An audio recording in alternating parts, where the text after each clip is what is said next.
All right, I think we are going live now. So this class is flood zones and floodplains, elevation certificates, all the same things that we hate to see, but when we do, we want to know how to deal with it. We want to know what it means, what's the process, and this may not be everything that's incorporated in it. In that case, call me directly or call an attorney that you work with. But it's a really great heads up. Here's the big issues. Here are the big points that you need to be aware of. And you don't have to know the answers of them, but if you kind of know the process, if you know the general part of it, it can really help you advise your clients appropriately and kind of avoid any potential downfalls or obstacles along the way. And I think that's how I approach these things anyways, whether it's floodplains or something else, is I issue spot. And in law school, they taught me how to do this, and I never forgot it. I think it's one of the best tools that I have, which is our job is to issue spot. Our job is not always to know the answer or to have a perfect solution for our client. We just need to know, you quit your job, I think that's an issue. Or you're near a river, I think that's an issue. That's all it really is. That's as simple as it is. If you know that quitting your job is a potential issue for a buyer, you're going to know you need to call the lender.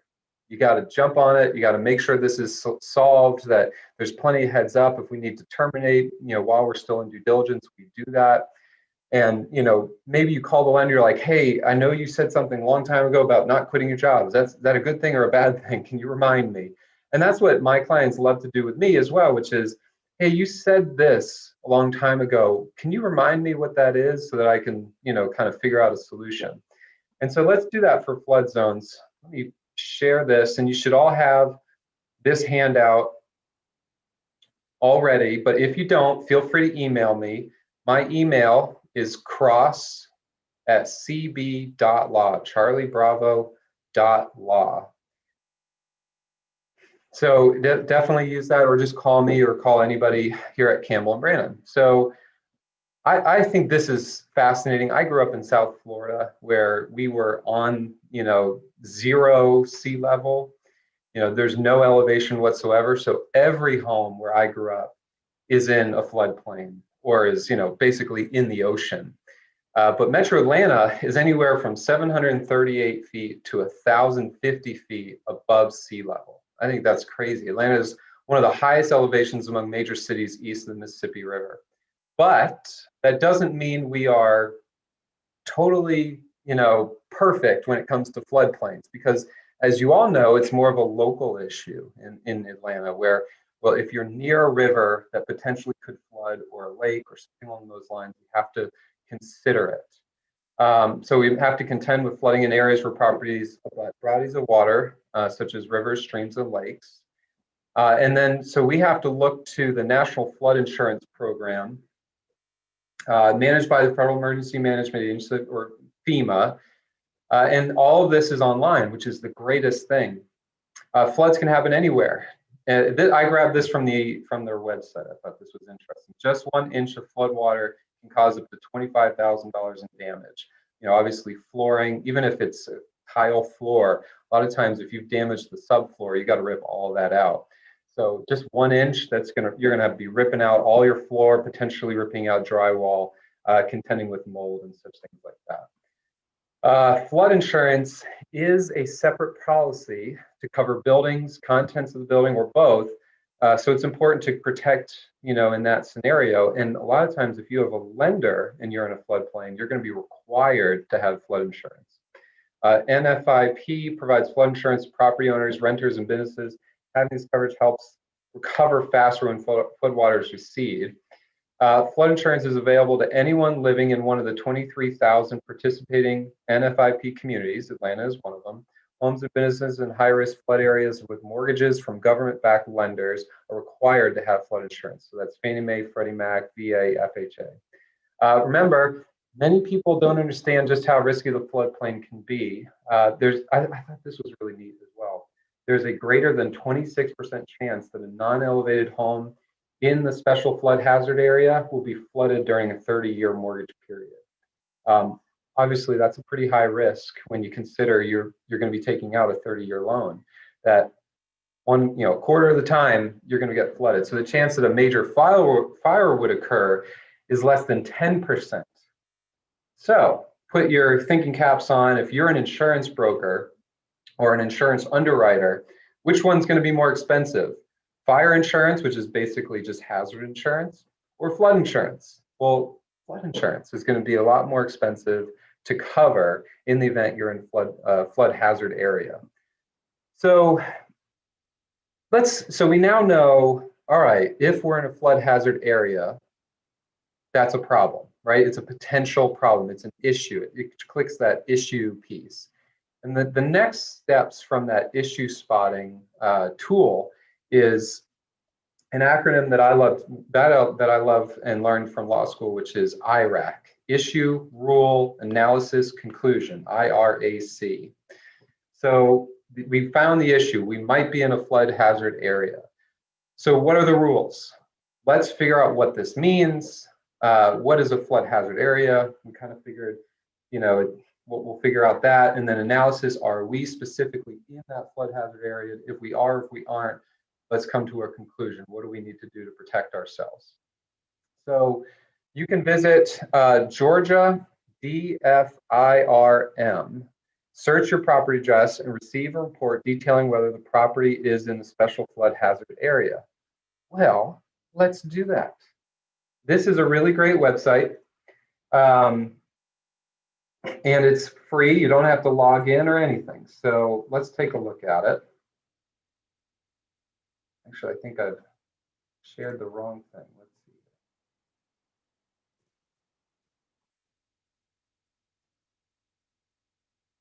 All right, so this is that website. So Georgia DFIRM, DFIRM, where it's specifically to Georgia, but it's incorporating all of the Georgia flood maps and FEMA maps together to determine whether you're in a flood zone or not. So what I did is I pulled up my address. So right here, Conway Drive, this is where I live, and you get a couple options. You can visit the FIRM panel, and a lot of this is historical information. So let's back up just a second.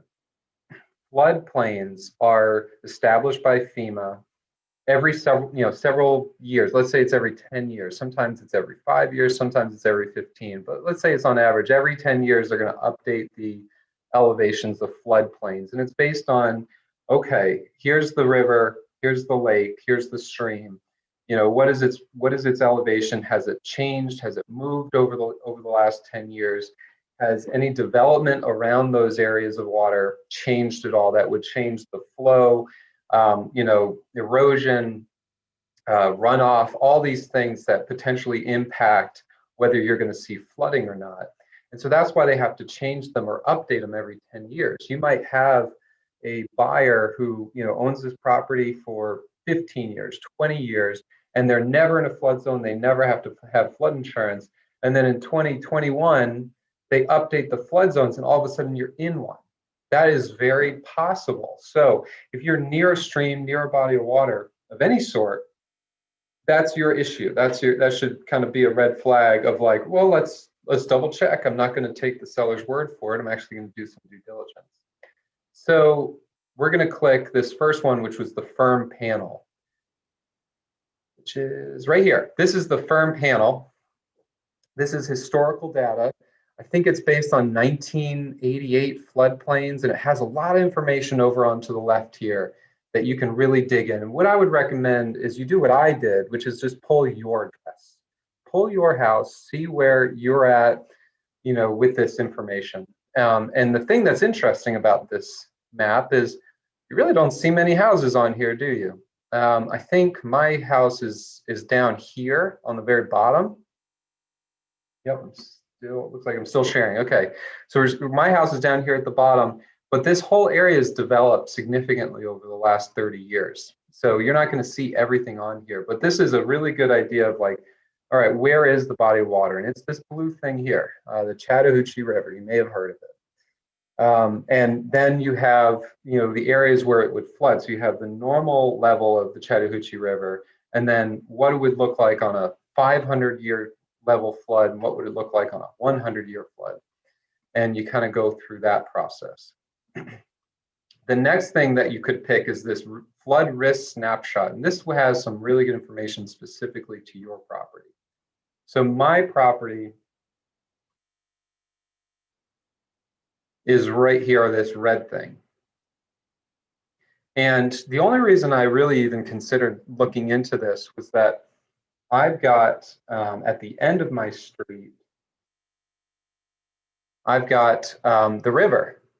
So if you keep going down the street, Chattahoochee River is at the end. And I was just curious, you know, where is the floodplain? Are any of these houses in it? Would any of these houses need to be protected with a flood insurance, or potentially even just worried about it? And they're showing, at least on these maps, that it's not a huge risk. So you've got your Chattahoochee River. Let's see if I can zoom out just a bit.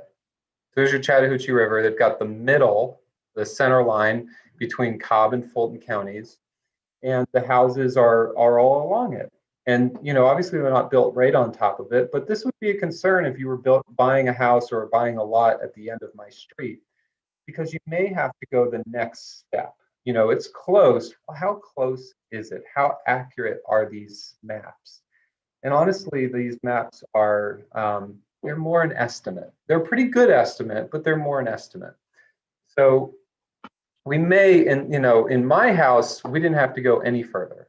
You know, it's showing on these flood maps, I am not in the special flood hazard area. It's not something that I have to have insurance for or any of those sorts of things. So it's showing I'm in the upper Chattahoochee watershed, Cobb County. Here's my community ID, the map status they're saying is effective. And then they have this really neat diagram of what it looks like for the different flood levels. So it's telling me that I am, let's see if I can do this. Okay, so I am in X, which is not the flood zone. So I'm not in a current flood zone. And then you could all the way be down, you know, probability of flooding in a 30-year period. They're not even calculating it because I'm not in a flood zone. They don't believe I'd be in that scenario. Base flood elevation, lowest adjacent grade, preliminary flood zone, so that you're going to get really good information if you were in a flood zone as to what your risk of being flooded would even be. So the flood deaths, so 0.2% annual change or chance of a 500-year flood depth. So that's pretty low. That's pretty small. 1% annual chance that I'm in the 100-year flood depth, and 10% annual chance that I'm in the 10-year flood depth. So none of those would be me. I'm not in any of those. This is a great website. You can do any house, any location. This is where you start. Step one. You think you're near a river or a stream or a lake of some sort, you go here first. So that's where I would start us. Let me go back to our handout. Hold on 1 second. All right, so that's step one. Are you in the flood zone? The below property is an example of a property that is close, but not in the special flood hazard area. This property does not require flood insurance. So that's my property. That's what we just saw. So step two, let's say you did that analysis and you found that the property was either in the flood zone according to those online maps or really close. So in that scenario, let's think about the next step. Let's think about what we would do after that. So lenders will require flood insurance if you are in a special flood hazard area. On every loan application, the lender will order a flood certificate, and they typically cost about 25 bucks. They're enough to confirm if you're in or out. In my scenario, when I bought my house several years ago, I paid $25 for, to the lender for a flood certificate, and it just is a one-page document. And they basically did what we just did now. They went on the FEMA flood maps. It says not in a flood zone, perfect, and they charge 25 bucks for this third-party company. Well, let's think about that. That's 25 bucks to a company. I think they're based in Texas. There might be a couple of them, but most of them are based in Texas. They don't know. They just went online. So if you did that flood map, if you did the search online, or that Texas company did, and it says you are in a flood zone, you're not stuck there. They didn't go to the property. They didn't measure what elevation your house is versus just the pool versus, the swing set or the backyard. And that actually will make a difference. If the house is not in a special flood zone, then you're not going to need flood insurance. If the house is, then there's no getting out of it. So in the event the property is on the border, it's borderline, maybe a good idea to pay for an elevation certificate. And that's when a licensed surveyor runs a field report to determine the actual flood elevation and compares it to the actual elevations of the house. So you call your favorite surveyor who does these elevation certificates, and they go to the property. They look at the flood maps from FEMA and they compare it to what they actually found on the property. So below on this form is an example of one of those elevation certificates. I think you pay, probably a little more than you would if you're just getting a regular survey. So let's say a regular survey is $750. You're probably going to pay at least $1,000 or maybe even a little more for an elevation certificate. But the reason you're doing it is to confirm to the lender or yourself, whether you're in a special flood hazard area or not. So let's say we've made that next step. They hired the $25 report, or you went online and it shows you are in a flood zone. So you talk to your buyer, you realize it's maybe, borderline, that maybe the house is really elevated compared to the rest of the yard. You don't see how that could ever flood. You talk to the seller, it's never flooded. They've never needed it before. Well, that scenario, let's pull the trigger and let's get a flood elevation. Let's do an actual field report to determine whether we are in a flood special hazard area or not. And that's what it's going to look like here. So the flood elevation in feet is pulled from the FEMA flood maps and highlighted in B9. So B9 is right here. So base flood elevation. And this is the zone AO. And it says 927.5 feet. This is a closing that I did in the last 12 months or so. So that is what the FEMA flood maps are, saying this is the minimum or the maximum elevation where you're still in a flood zone. So you take that number and you compare it with CF, which is later on in the form, to determine what the lowest adjacent finished grade next to the building. So this is the area where the flood water would first come into contact. Is usually not the living space. So it's usually, say, the basement or the actual slab. Maybe let's say it's no basement. Let's just say it's a slab for the garage or whatever it is. That's our lowest elevation. And that's going to be CF, lowest adjacent grade next to the building, 926.1 feet. I didn't check feet, but I'm guessing it's feet because everything else is. So 926, you compare it with 927.5. Oh goodness. So that's, it's close, but according to this report, the lowest grade for our building is in the floodplain. So that's not good news, but let's keep digging.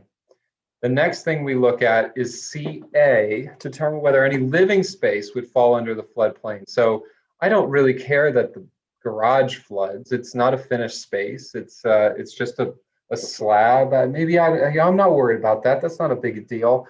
But will my living room, will my bedroom, will a finished basement, whatever it may be, will that be in the flood zone? Could that be flooded?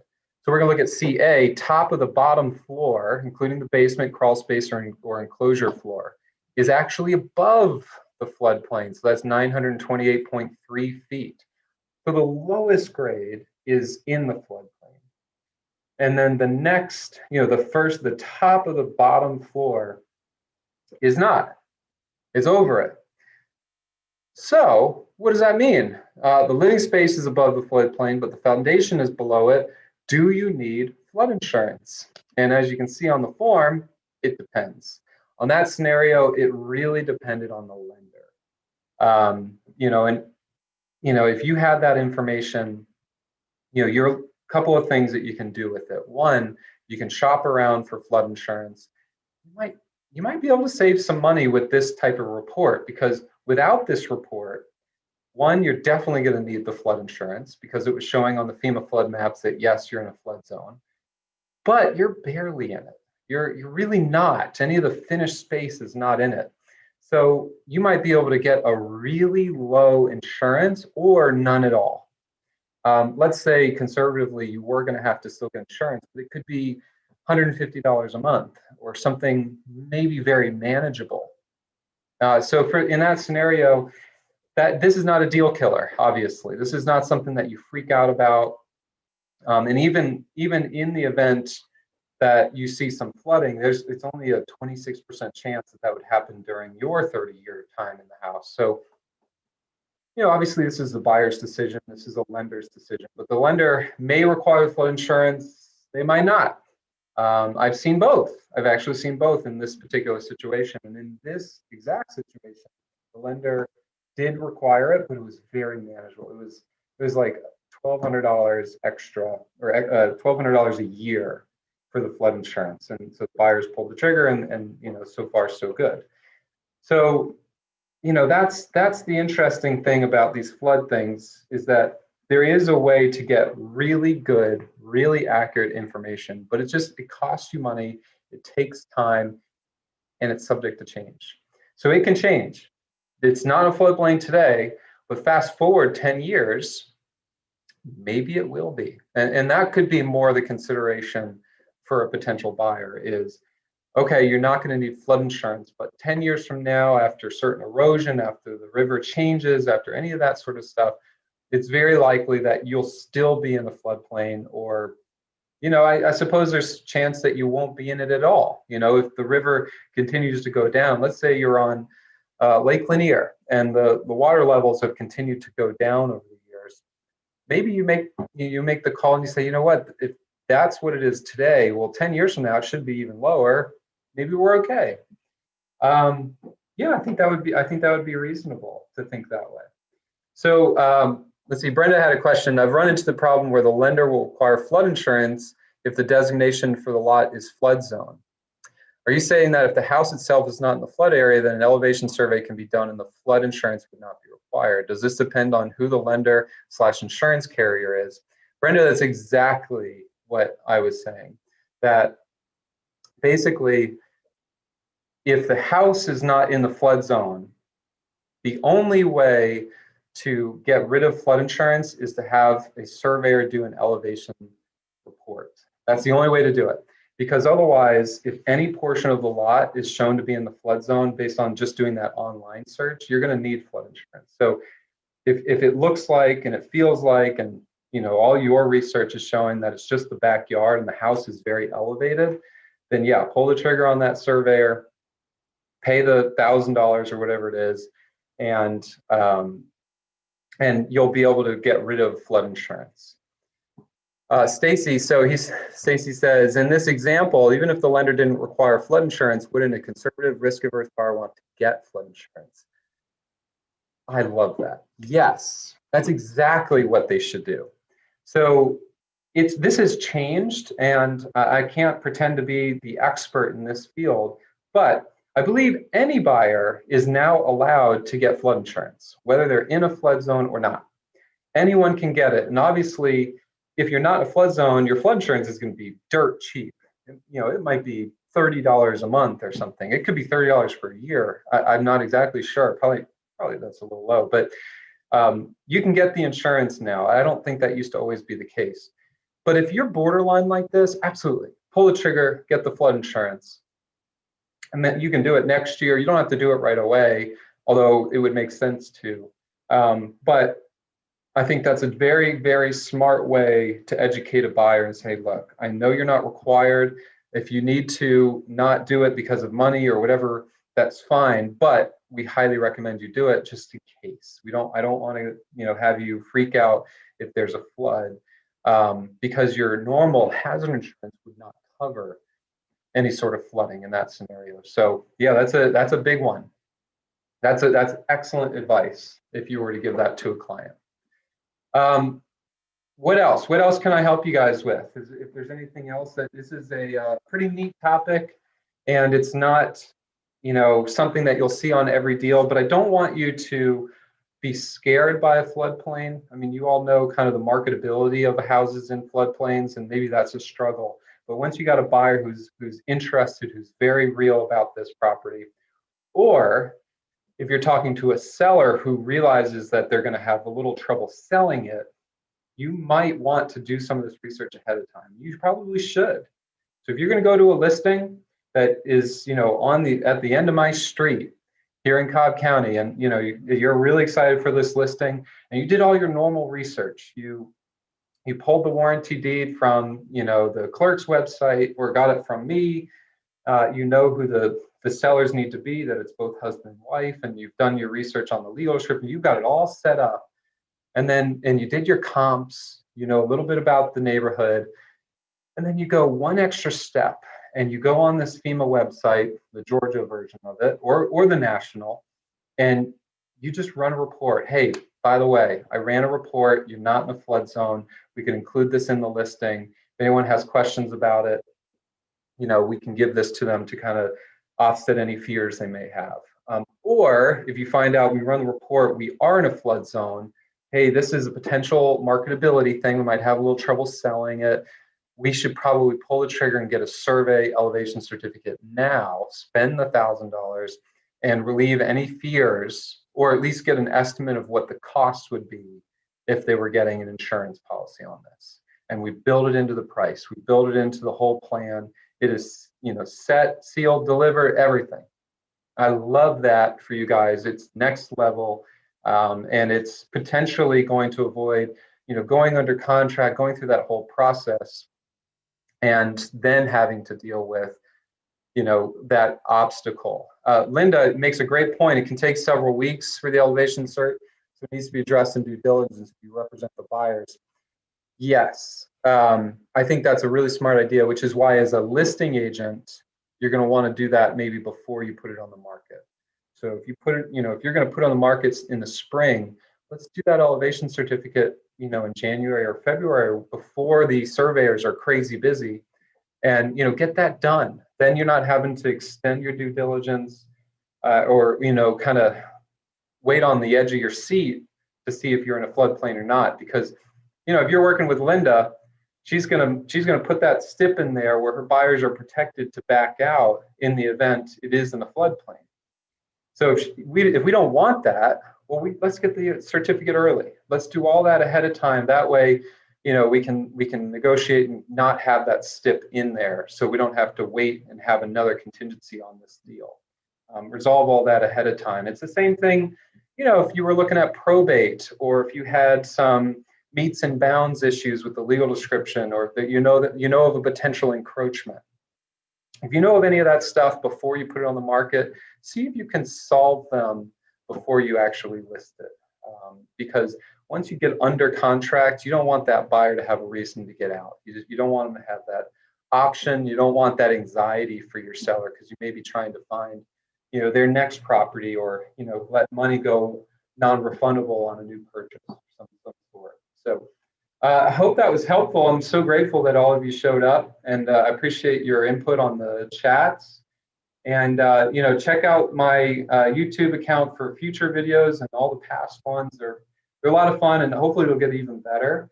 But short, sweet, to the point. Call me, email me. My email is cross@cb.law, so CROSS@cb.law, charliebravo.law. Feel free to email me. I'll send you any of these handouts that you want, and answer any questions you might have. So thank you guys. I really appreciate it, and I wish you the best of luck.